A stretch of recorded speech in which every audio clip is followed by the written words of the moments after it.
ទីប្រជាមូលមីជុំគ្រួសាររូបបងក៏បានជួបជីវ៉ាក្នុងខែមេសាបនចូលឆ្នាំថ្មី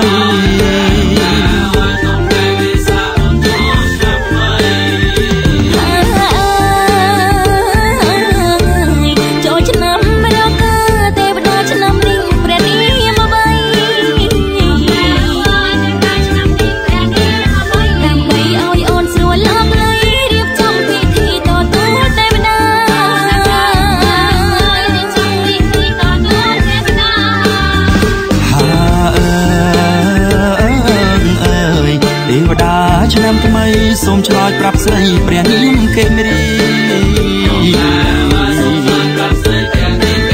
ព្រះនាមទ្រង់សោយជែកណាំវ៉ាជីក្នុងមហង្សាជីពីហានៈ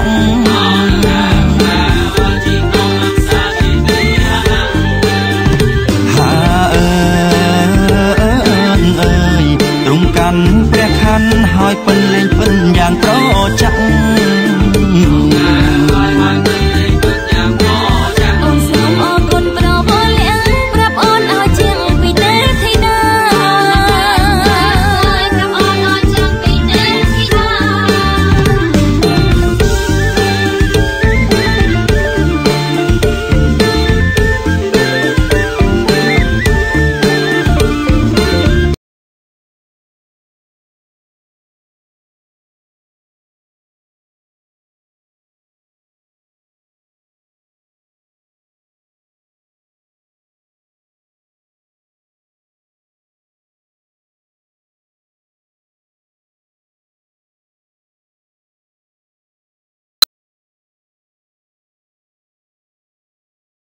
រូបបងក៏បានជួបជីវ៉ាក្នុងខែមេសាបនចូលឆ្នាំថ្មី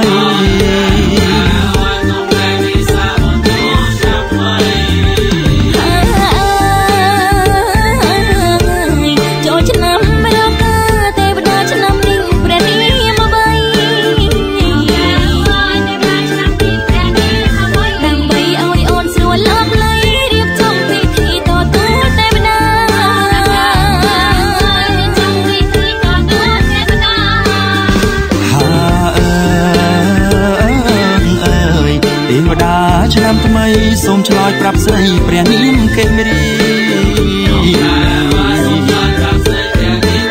ព្រះនាមទ្រង់សោយជែកណាំវ៉ាជីក្នុងមហង្សាជីពីហានៈ